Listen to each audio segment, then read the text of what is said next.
Boa noite, a graça e a paz do Senhor. Começamos no último domingo a série de estudos, Pilares da Fé Cristã, mas sempre a pergunta, mas o que isso significa? O que isso tem a ver com as nossas vidas? E eu quero te dizer que quando se fala-se de fé, tem tudo a ver com as nossas vidas. Está diretamente ligado às nossas vidas. Ligado às nossas decisões, às nossas escolhas e às respostas de tudo aquilo que acontece conosco. Portanto, se você acha que talvez não seja o assunto tão importante, de tanta relevância para a sua vida, creia, é de grande importância, de grande relevância. Devemos entender que é importante e devemos compreender que toda edificação física, uma construção, ela deve ter colunas, vigas, um bom alicerce. Portanto, não é diferente com a nossa fé. A nossa fé, e para nós que somos frutos de uma fé reformada, isso não é nada novo. Isso já é muito falado no nosso meio. Os reformadores já sistematizaram e já declararam a necessidade de uma fé baseada, formada, afirmada, apoiada em fundamentos sólidos, em pilares. Calvino, Lutero, falando que somente a fé, somente a Cristo, somente a graça. Portanto, quando se falamos de fé e coluna dessas fé, e os alicerces que firmam essa fé, não é nada novo para nós, é algo já muito existente. E começamos falando sobre esse pilar chamado fé, no domingo passado. Vimos o quanto precisamos estar cheios de fé, pedir por esta fé, que a fé seja sadia, que a fé seja realmente a fé que nos salve, que nos transforme. E continuamos a semana conversando em nossos grupos de encontro sobre essa fé que nós conversamos no domingo passado. E a gente refletiu juntos que o quanto da fé brasileira, e eu não vou falar da fé dos outros, nós vamos falar da nossa fé, da fé brasileira evangélica, tem sido superficial muitas vezes. Tem sido talvez edificada e construída sem atentar por pilares, por colunas, por um bom alicerce. E de fato isso acontece, de fato isso é visível aos olhos de quem olha com um olhar um pouco mais crítico para a igreja do Senhor. E aí a gente se pergunta, e a gente tem as respostas. Diante de tanta superficialidade, diante de tantas distorções, a gente começa a ver os prejuízos. A gente começa a ver que algumas pessoas que ainda jovens caminham na sua jornada de fé junto à sua igreja, mas muitas vezes mal se tornam adolescentes, parece que nós não conseguimos mantê-los ao nosso lado. A coisa fica mais complicada ainda quando eles entram nos meios universitários e acadêmicos. Parece que a nossa fé rui diante da sabedoria humana. E muitos dos nossos filhos, dos nossos irmãos, dos nossos conhecidos, acabam negando tudo aquilo que foi lhe ensinado, tudo aquilo que foi depositado na sua mente, no seu coração, ao longo da vida de seus pais, de seus pastores. E muito disso, vamos ser sinceros conosco mesmo, nesta noite, é fruto de uma fé, muitas vezes, não construída e não firmada em pilares fortes, com colunas que realmente possam dar suporte, com alicerces realmente que possam sustentar toda a construção. E aí a gente se lembra do trecho bíblico onde fica muito claro para nós que grande parte dessa fé é construída sobre areia. Por isso que grande parte dessas construções acabam ruindo. Há um convite para nós não sermos insensatos e construirmos realmente a nossa fé sobre pilares e alicerces que realmente possam sustentar a nossa fé. Que a gente possa realmente construir a nossa fé sobre a rocha chamada Jesus Cristo e os seus ensinamentos. Precisamos compreender e precisamos entender que quando nós tivermos uma fé desse jeito, uma fé onde nós só não declaramos Senhor, Senhor, mas não fazemos o que Ele manda, será uma fé que ruirá. Mas quando essa fé está firmada na rocha e nos seus ensinamentos, ainda que venham tempestades, ainda que com ímpeto atinjam aquela construção, ela não será abalada, ela permanecerá. Essa noite, eu creio e tenho a certeza que o elemento, que o sentimento, o comportamento, o dom que nós falaremos nessa noite deve estar presente em todos os pilares que sustentam a nossa fé. Assim como talvez o cimento esteja presente nas vigas e nos pilares das construções físicas, o amor é o elemento que deve estar presente em todos os fundamentos da nossa fé. Em todos os fundamentos da nossa fé. Porque assim como o cimento sustenta e dá rigidez às estruturas que sustentam uma edificação, o amor, somente o amor, poderá sustentar os pilares, os alicerces, a base da nossa fé. Gostaria que nessa noite você abrisse sua Bíblia em Coríntios, 1 Coríntios, primeira carta aos Coríntios, capítulo 13, dos versos de 1 a 13.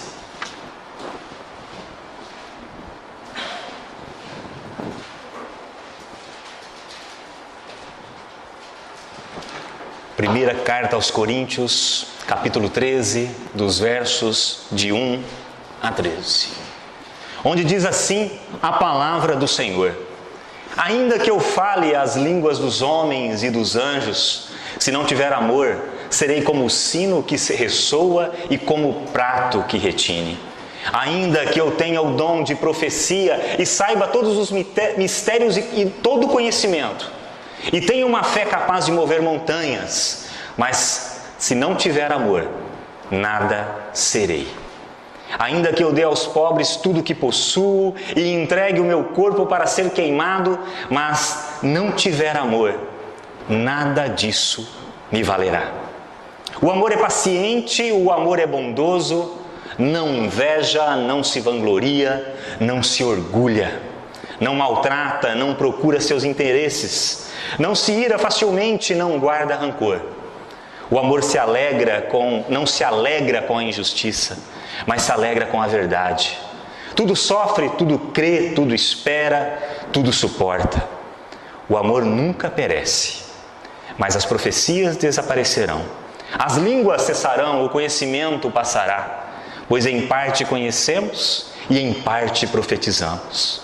Quando, porém, vier o que é perfeito, o que é imperfeito desaparecerá. Quando eu era menino, falava como menino, pensava como menino e raciocinava como menino. Quando me tornei homem, deixei para trás as coisas de menino. Agora, pois, vemos apenas um reflexo obscuro, como em espelho, mas então veremos face a face. Agora conheço em parte, então conhecerei plenamente, da mesma forma como sou plenamente conhecido.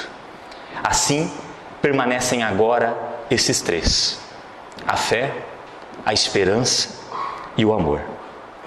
O maior deles, porém, o amor. Curve sua cabeça, falemos com Deus novamente. Senhor, estamos diante da Tua palavra e cremos que neste momento o Senhor continuará falando conosco. O Senhor trará o Seu recado para cada uma das nossas vidas, a começar por mim, ó Pai. Falará desse elemento, deste dom essencial às nossas vidas. Obrigado, Senhor. Continua conosco. Essa é a nossa oração, Em nome de Jesus, amém. Aqui Deus, através do apóstolo Paulo, nos ensina que para sustentar a nossa fé é necessário a existência, sim, de alguns pilares. Mas um elemento deve estar presente em toda a construção: o amor. Amor este que é inspirado por Deus, do Deus que é amor, do Deus que em amor por nós deu o melhor dele por nós, seu Filho, morrendo por nós, pagando o preço da nossa dívida, da nossa culpa, do nosso pecado. O amor que o próprio Jesus nos ensinou, o seu sentido máximo, se entregando, amando-nos, se compadecendo de cada um de nós. Amor que não fica na teoria apenas. Amor que não é apenas palavra, mas amor que se torna uma prática, um comportamento, um estilo de vida. Só com o amor terá sentido, e é isso que Paulo está dizendo, e é isso que Deus está falando através destas palavras ao nosso coração. Só com o amor terá sentido os nossos encontros, a nossa reunião, o nosso culto, o nosso louvor, as canções que nós entoamos, a mesa da ceia, os mistérios, todo o nosso conhecimento e a nossa própria fé depende que exista, que esteja presente esse elemento chamado amor. Sem amor não adiantará nós fazermos caridade. Sem amor não adianta ajudar o nosso próximo e se entregar em sacrifício. Afinal, muitas vezes, confundimos esse amor verdadeiro com barganha, troca. Achamos que estamos marcando ponto com Deus e estamos na dianteira de muitos. Nós precisamos nos compadecer como Jesus se compadecia, que se aproximava diante do sofrimento, que se debruçava diante da dor, que se importava com quem era discriminado, com quem era largado à margem do caminho. É desse amor que nós precisamos. De um amor que não existe somente no culto de domingo. De um amor que não é pautado pela fé do encontro só na vertical, porque o mandamento se estende que nós devemos amar a Deus verticalmente e horizontalmente o nosso irmão como a nós mesmos. Portanto, sem o amor, a nossa fé, tudo que nós praticamos e achamos que estamos talvez bem em relação às outras pessoas, acaba não sendo nada.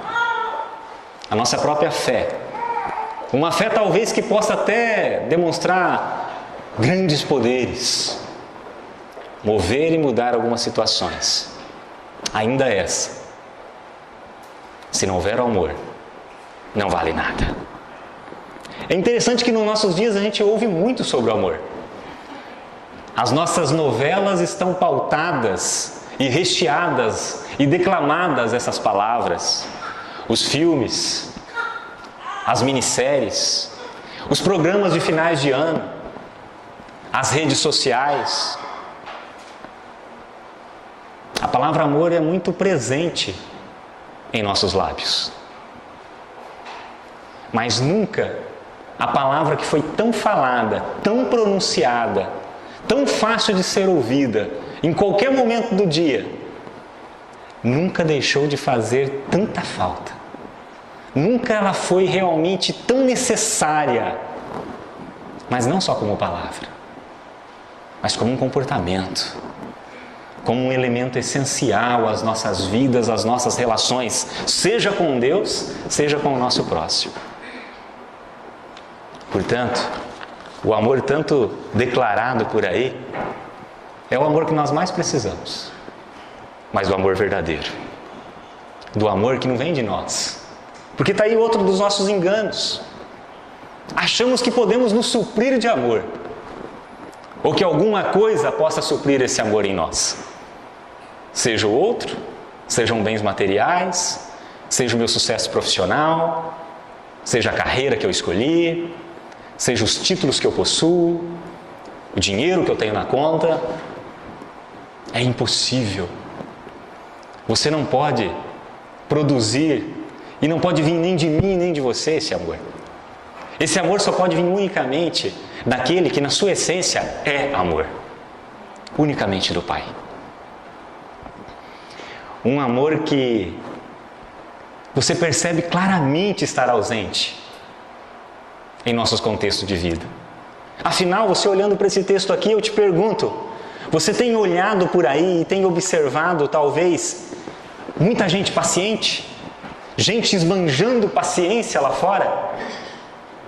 Você tem visto gente mostrando atos de bondade, sem interesse e atos de verdade a todo momento? Você tem olhado e tem percebido que as pessoas não têm se movido por inveja, por partidarismo? Você tem observado se as pessoas não têm se vangloriado, se achado superiores, melhores do que as outras? E se orgulhado? Será que as pessoas não têm se orgulhado? Têm sido humildes? Têm consciência do seu pecado, da sua pequenez, da sua dependência de Deus? Você tem observado isso? Você tem visto isso? Você tem visto gente que não maltrata, que cuida, que ama de verdade o seu próximo? Não é isso que eu tenho visto nos noticiários. Ao contrário, maltrato, violência, é o que nós mais temos visto. E isso entre pessoas próximas, gente do mesmo sangue. Imagina quando é gente longe, é gente que você não conhece. Aí as pessoas roubam por coisas fúteis e tiram as próprias vidas. Você já viu gente que não tem procurado os seus próprios interesses? Nesse contexto, nesse atual e presente século que vivemos? Pessoas que não buscam seu próprio interesse, mas pessoas que lutam de maneira honrada e justa, temendo a Deus, não dando o jeitinho brasileiro de talvez o seu processo ir um pouquinho. Ao contrário, nós até temos a capacidade de orar para isso, para que o nosso processo suba na pilha. Eu não reconheço esse Deus e esse Deus não reconhece essa nossa oração.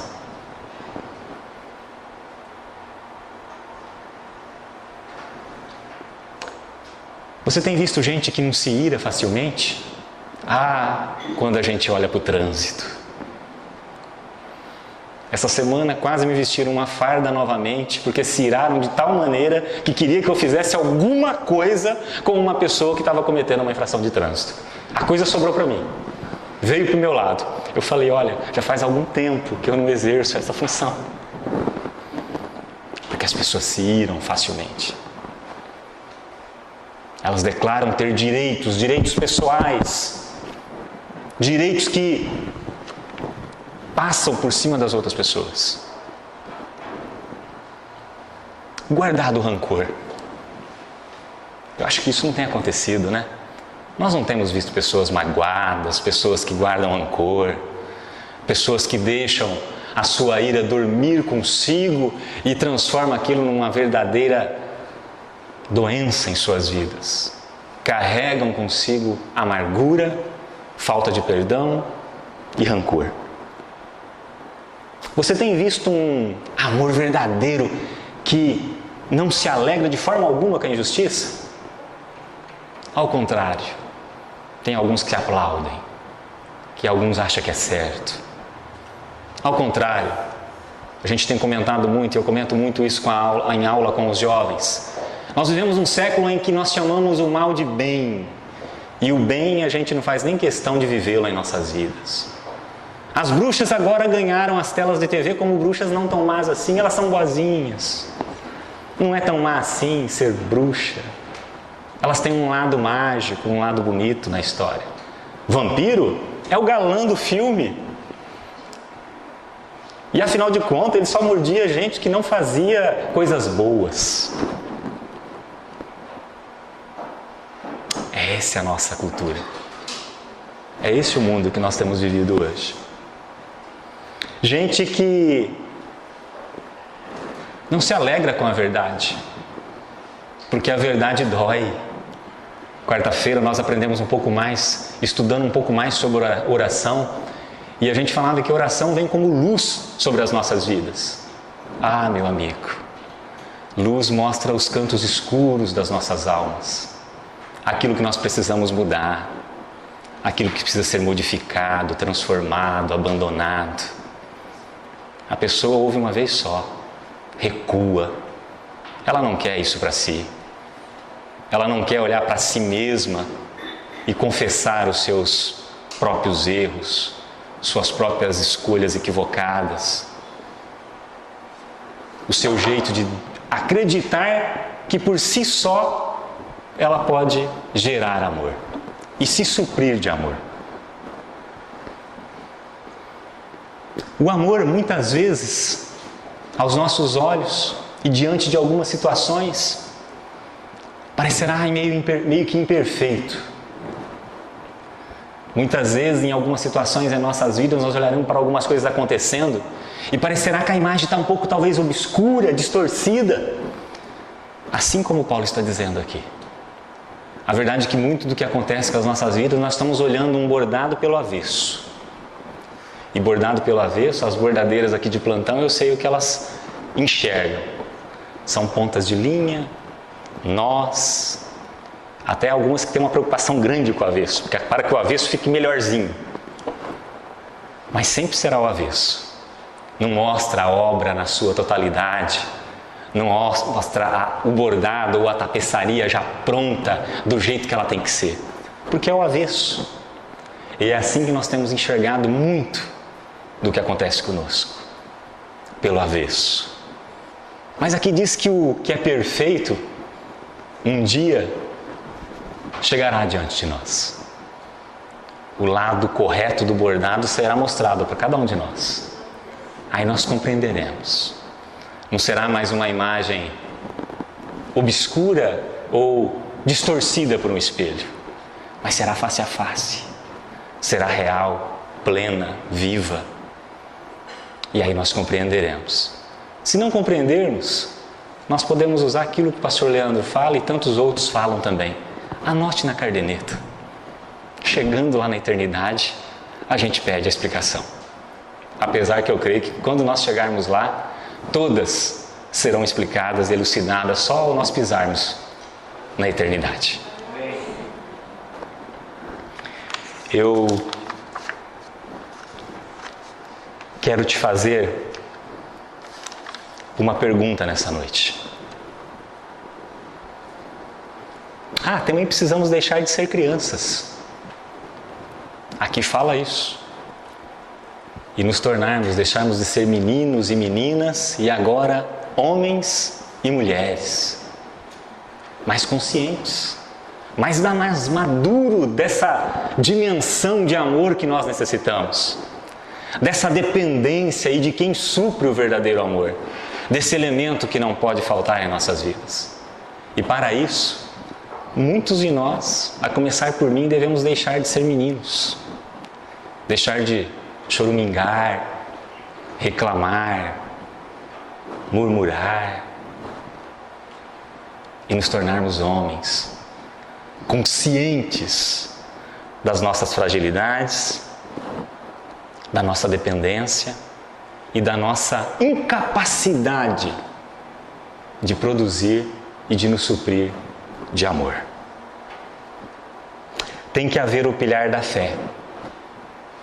Tem que haver pilares de esperança. Mas o amor é o maior. É o elemento que não faltará em nenhum deles. Durante toda essa série que nós trabalharmos os pilares da fé cristã, o amor estará presente em todos eles, em todos os pilares. Porque Deus, na sua essência, é amor. É o único que pode suprir nós, cada um de nós, do amor que nós realmente necessitamos. Olhando para as nossas vidas, e eu quero que você examine a sua vida, porque nós temos uma grande capacidade de esquecer o que Deus tem feito. O pastor acabou de falar de um salmo aqui nessa noite, onde um povo que recebe um livramento, que é resgatado de um local de opressão, de um povo que após anos e anos de oração pedindo que Deus viesse ao resgate deles, depois desse livramento concedido, esse povo murmura, esse povo se esquece das bênçãos recebidas, da ação de amor do Pai para com eles. E não tem sido diferente. As nossas histórias de vidas, ainda que diferentes uma da outra, ainda que sendo diferentes em graus, todos nós temos essa grande dificuldade de não nos aperceber os atos de amor para conosco. Pela graça de Deus, eu tenho exercitado muito isso e muitas vezes eu tenho perdido o foco, assim como todos perdem. Mas Deus tem falado muito ao meu coração dos seus atos de amor que Ele tem feito em mim, na minha vida, na vida da minha família, na vida de quem eu amo, na vida das pessoas que caminham comigo, na vida dessa igreja. Aqui eu jamais vou esquecer do ato de amor onde uma mulher declara que vence o câncer, mas a sua fé sempre esteve guardada. De uma mulher que olha para uma doença onde muitos enxergam como o fim, ela fala que foi o começo e o recomeço e a transformação de muitas coisas que melhoraram depois dessa prova.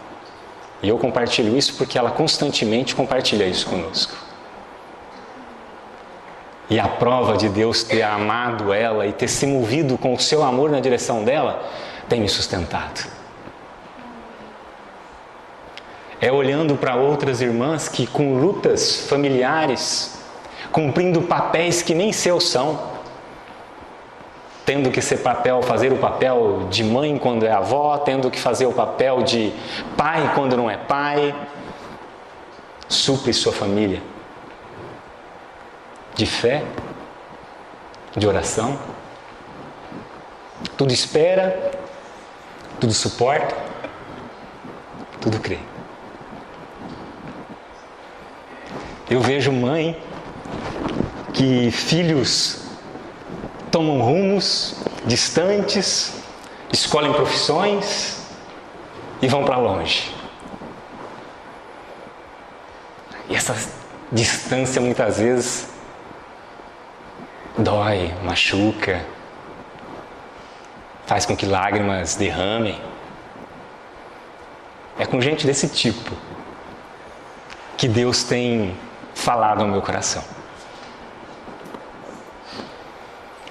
É com gente que, apesar de netos fazerem talvez escolhas equivocadas em momentos errados, de pagarem o preço, por talvez estarem em lugares, hora errada, com pessoas erradas, ainda assim se mantém firme, orando, lutando, testemunhando que Deus sempre esteve ao seu lado. Eu convivo com gente aqui ainda jovem, que foi marcada pelo luto de entes queridos, outras já de mais idade,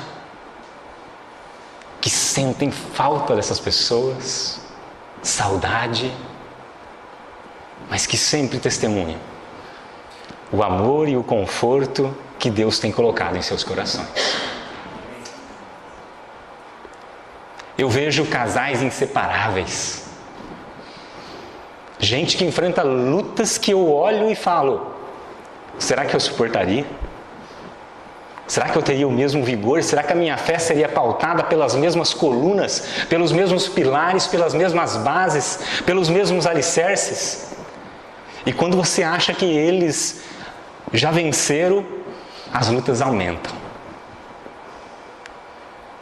as enfermidades se aproximam e eles continuam testemunhando,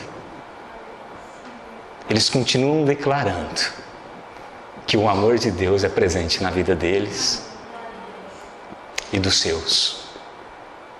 E gente ainda que acha tempo para orar pelos outros. Em suas orações, muitas vezes, as suas petições ficam por último, porque tem uma lista de gente que confia muito na oração deles. E eles respondem a cada um que confia seus pedidos a eles. Casais que até quando a gente separa as salas de escola dominical tem resistência para deixar um no banco aqui e entrar o outro no salão social. Eu fico pensando, será que ainda desfrutarei, mesmo tendo longa idade, de um amor desse tipo? De um cuidado desses? Quantos ensinamentos, quantas provas de que esse amor, que deve estar presente, alicerçando e dando sustento e realmente sustentando a nossa fé, esteja presente. Essa semana, ainda que alguns acham que gente que tem fé diferente da nossa, por talvez ser dominações diferentes, com doutrinas diferentes, acabam nos dando lições. Diante da perca, diante da fatalidade, diante de um acidente brutal, diante de uma mãe que num dia anterior eu olhava para ela e dizia: Jesus, se o Senhor estivesse aqui, com certeza o Senhor abraçaria essa mãe. No outro dia, eu vejo essa mãe ainda chorando, mas ao mesmo tempo tendo sorriso nos lábios. Sorriso porque não havia culpa no coração. Sorriso porque a vida foi vivida até aqui. Sorriso porque não dormiram com o peso da culpa, com a falta do perdão. Porque suas vidas, seus relacionamentos, talvez são pautados pelo amor, que às vezes muitos daqueles que frequentam assiduamente uma igreja não têm tido em suas vidas. Eu fico pensando que só o amor, esse amor de Deus, pode falar a um jovem que está morando na rua: volta para casa. Quando eu vi esse testemunho há poucos dias, de alguém morando na rua, e ele vê na frase da placa de um para-choque de caminhão, Deus dizendo para ele: volta para casa, e ele deixa a rua imediatamente, deixa seu orgulho de lado, até porque muitas vezes pessoas moram na rua por orgulho, moram talvez por desprezo, moram talvez por culpa, moram talvez por se sentir desprezado, por se sentir ninguém. Essa pessoa obedece e volta para casa. Você tem tido uma fé pautada por esse amor? Esse amor tem feito parte da fé que te alimenta, da fé que te sustenta constantemente? O que falar de mim? O que falar de mim que há 11, 12, 14 anos atrás, esse amor, esse Deus que age com amor, me coloca dentro de um quartel e pega o homem que achava que era possuidor de uma bela fé, de uma fé forte, não passou de uma surra de toalha molhada numa noite num quartel para minha fé desmoronar. E eu me senti o piores dos homens. Mas o mesmo Deus de amor moveu o coração da minha esposa, que sabiamente sabia que poderíamos encontrar o amor que nós precisávamos, adentrou por essas portas. E começamos a experimentar gotas, frações, baldes. Amor desse Deus que se revelou através de um hino, que foi para uma folha de papel, que ficou colado na porta de um armário e que tinha como estrofe que cada vez que a minha fé fosse provada, eu teria a chance de ser um homem melhor, de deixar de ser menino, de crescer.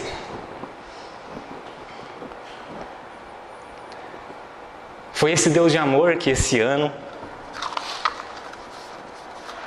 agora fica difícil de falar, no 4º mês de gestação da minha esposa,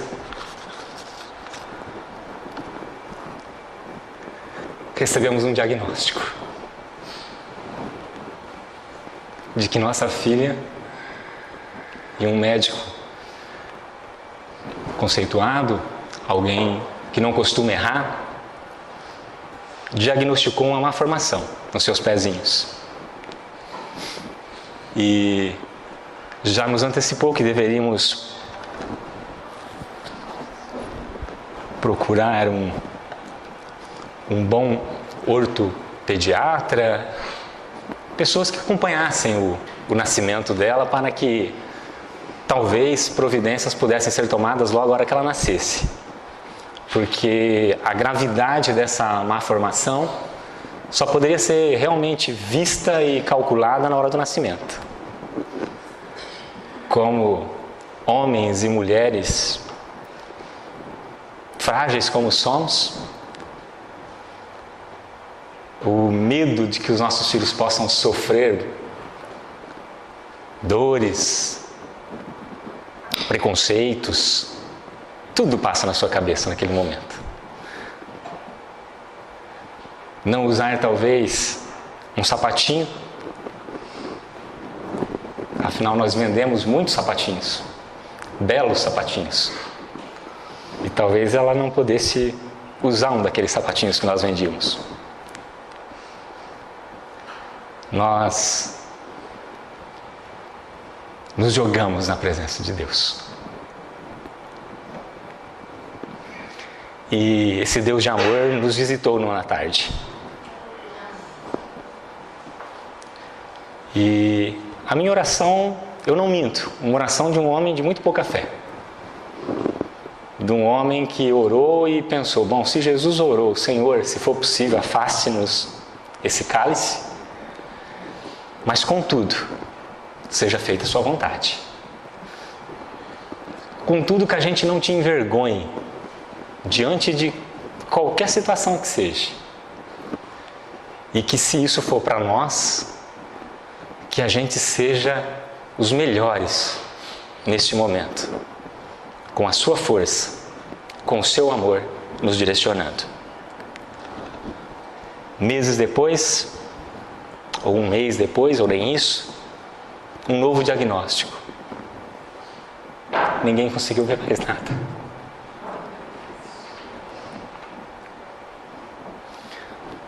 Nada parecia ser aquilo que declaravam ter visto e que era. Mas o mesmo Deus de amor que nos livra, que nos ama, que faz milagres, também não colocou vaidade nenhuma em nosso coração. Nos colocou diante de um médico que declarou que o exame da esposa ele que havia feito, e com ele as coisas se confirmaram. Seu filho nasceu com uma deficiência. Imediatamente entendemos que Deus nos dizia, desta vez não é com vocês, mas muitos estão passando por isso. Vocês não são melhores nem piores do que ninguém, mas eu sou um Deus de amor.